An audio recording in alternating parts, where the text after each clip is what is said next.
Lane, so good to finally talk to you. We're You, getting into your new single you just dropped, which I absolutely love.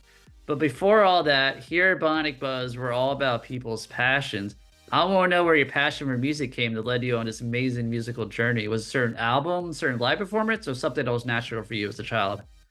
so I was a child actor. That's what I was doing. I was in shows like The Wonder Years and all that. I did a slew of commercials. Yeah, I had a huge passion for show business at a super young age. And I just had a thimbles full worth of knowledge of heavy rock and metal and things like that. But I really didn't fully like it or understand it really. I just knew that it was there. And there's no like easy way to say this. So it just said what happened was I got sent away to one of those emotional growth boot camp and boarding schools, and my Oh, whole wow. life got turned around and upside down. And I witnessed a whole bunch of crazy atrocities, and it just we weren't allowed music, we weren't allowed individuality, we weren't allowed movie, we weren't allowed any of these type of things. So what I would end up doing was I would take lyrics to like Dracula, and that's not exactly Shakespeare if you listen to the lyrics. But enter Sandman, if you will. No More Tears. Mm.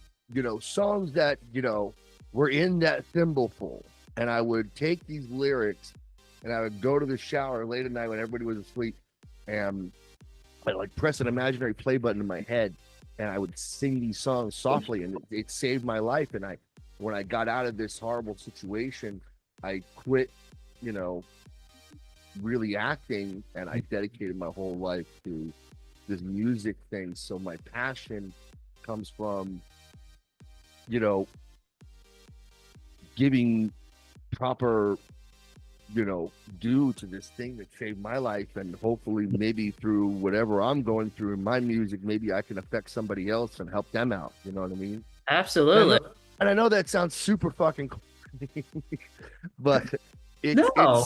it's it's the most honest answer I could possibly give you. Yeah. No, that's really deep. Thank you for sharing that. And it kind of goes in. I mean, the lyrics for your new song "Break Me Down" is that about your experience there? Were they trying to break you down and build you No, back up, it, or it, no? it, it's about something. Well, they did more than that. They broke Yeah. they broke me down and then some. No, this one is about a particular meeting with a particular producer, Oh, um, okay. and in a particular multi-million dollar famous studio, and I was being told that my music, um, basically had no hook. Where's the hook? And I'm like, well, it's doing really well on the radio. This is before we had any, Yeah.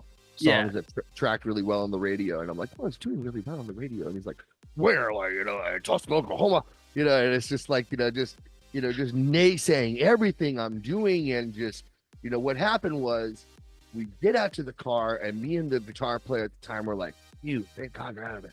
You know what I mean? And we're Yeah. like, and I don't know if it was him who said it or if it was me who said it, but one or the other looked at the other, and we said, why do you want to work with someone who's going to build you down, break you down to build you up again? And then we just wrote this stupid song. It's not stupid. I But love we that. wrote this, I we can wrote relate this, to that. Everyone, I feel like can. and we wrote this song in like a 48-hour time frame. And it was just like boom, it just like inspired us. This meeting where this guy was telling us we need a $40,000 budget, we need a lyricist, we need a composer, we need a Jeez. guy, you need a guy in the corner giving you a thumbs up to the other guy in the corner giving the other guy a thumbs up. And they all, yeah, right. And it's just like, Yeah. and it's just like, and 40,000 is on the cheap end. And Oh my goodness. and I'm just like, oh my God, like, and I'm just, thinking of these artists that come in there and afford this and just do this with this person and go through the mental, Mhm. hula hoops of, you know, no, That's I just, crazy. yeah. So But what ended up happening is we got with this dude, Bob Marlette. Mhm. And Bob Marlette is uh a certified rock luminary. Yeah, he's Guys, worked with Seether, Rob Zombie, some yeah, other artists. yeah. I mean, the guy also co-wrote "Saliva" always, which is like Really? one of the Wow. most like solid rock radio songs like Oh, that's a ever. great song. You know, and like also a little co-writing on Tracy Chapman Fast Cars, which is like blowing up right now because of Luke Combs. Hmm. So, the guy's just a great guy. Invited us into his home with his family and really understood the song, really understood what we were talking about. It was funny that you can go on Bob's roof and hit with a rock the famous studio with, yeah, because they're all bunched up in this part of the valley together. Yeah. And literally, you can go on a. He knew exactly who we were talking about, where we were talking about, and we basically just went down the street and cut the song, which is really funny. And Bob, his wife, his son, super supportive in producing at different aspects of things. Like his wife was really good with vocal production, and his son really there, just like cutting everything and doing all the engineering and stuff. And he kind of came in and laid down his thing. But it was great working with a legendary producer like that, and somebody that was not about breaking me down and building me up again. Yeah. He was just about enjoying the music and enjoying his experience, and that's what brought the song to life. I think was just that everybody involved in it really just believed in it. And that's why I love this job. Hearing stories like that, right? Just a simple question about the inspiration, and you got this really cool backstory on it. Yeah, I interviewed Lisa Loeb, and the song "I Do," I was like, "That's one of my favorites," and she said, I was like, well, what's the inspiration behind that one? And she was like, oh, the producer kept saying, I don't hear a single, I don't hear a hit, I don't hear a hook in the chorus. And so then she turned around to me and said, well, I do, I hear it. So I was like, wow, I guess it's kind of common. Yeah. No, it does happen a lot. And it's like, I was sitting there showing him this song called I Tried that ended up being, I think 19 on the top 40 charts on the radio. Mm-hmm. And, he's like, where's the hook? I try, I. I'm like, yeah, pretty much, but, it didn't translate with him, but it translated with the public, and, that's what mattered. And, it just, the ball keeps on moving. We have this new album. We're really excited about doing it. I'm still working my ass off with Zeuss, mixing it right now. We're just, it's been taking a while, but it's going really well. Yeah, so the single just dropped. Break Me Down's available wherever music is played, streamed. Yes. And your album's going to be coming out in 2025. You don't have a release date yet. Do you have tracks or anything? Yeah, oh yeah. I mean, this whole thing is just getting mixed right now between myself and Chris Harris, Zeuss, over in Connecticut. And, he's, working me in with his other clients, which are Anthrax, Testament, and Rob Zombie right now. So somewhere in that totem pole, he's fitting me in his busy schedule. That's awesome. That'll be a great tour, all you guys. Right, that'd be a great tour. But yeah, so like he's doing his thing. Zeuss is a big time guy. He's got a lot on his plate, but we're doing our best to wrap this up as quick as we can, because we want to make our due date for early next year. And we got we got a couple we got another single and video coming out before the end of the year, so we're gonna keep people engaged. Yeah. Well, let's talk about the video for Break Me Down. Like you produced it yourself. Did you guys make a set for that and then just set up, and or did you actually go to actual tattoo shop? So it is Monarch Studios in downtown LA. Mm-hmm. And they have just a ton of different rooms of sets. Oh, cool. And next to that room was a room like all pink. And then the other room was like a big kind of warehouse room with like a big white backdrop. But lots of rooms, lots of different feels, lots of different looks. And Yeah, we just found that room um Definitely uh matches your style, you know, online. and Yeah, your we look. thought like dingy industrial kind of, where could we make this happen? We want to do a performance video, and those can go either way with fans, because people are like, where's the production and where's the story and where's the cut thing and where's the actors? And it's like, but we've done that. Like we've done that. We've done performance videos. We've done the acting thing. We've been around for you know, 7, 8 years at this point. So it hasn't been 10 years, but we've done ton of music videos. So we've done a whole bunch of different angles. So we just thought of doing a really like slick cinematography, like feature film level, like, Mhm.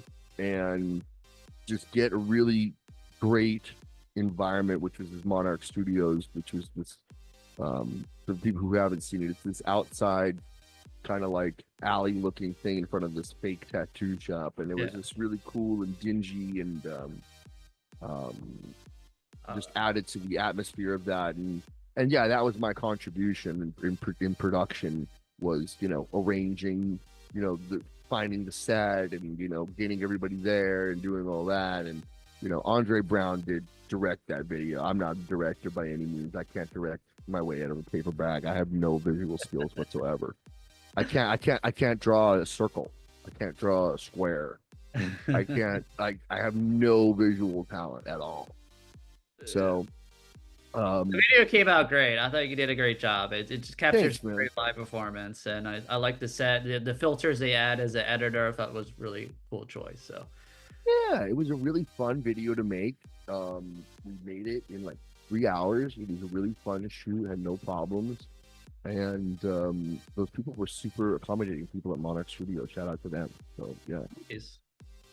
Well, awesome. When is the your next single gonna drop? Do you have like a rough date or anything, or the title for that song? Yeah, we just kind of settled on a date today. It looks like December 13th, so it's gonna come up real quick, and uh, it's gonna be really fun. Uh, it's um, it's an industrial reimagining of Eddie Murphy and Rick James Party All the Time. Really? Yeah, Oh, yeah. I can't wait to hear So that. yeah, I mean, and I went and I collaborated, first collaboration of Worldwide Panic history ever, with this artist, Angel Nightmare, and Mhm. he's in a band called Midnight Nightmare. He's in a band called Dawn of Ashes as well, which is kind of like really well known in the industrial goth scene. Mhm. Um, and he is the modern day Rick James. Like there was no put on, you know what I mean? So I found this guy, and you know, you gotta find that weird out there character to be that Rick James if you're gonna do Party All the Time. Because if Yeah. you don't have that, you don't got a song. So we went out there and shot a video with him, and did the song with him, and it was really great collaborating with another artist on a track, which was super super cool. And yeah, Party All the Time, man. It's Oh my December gosh, I 13th. can't wait to Yeah, hear that. I, That's gonna I be can't. awesome. I it's the most I've ever acted a fool in a music video ever. You have to with that song, though. You know,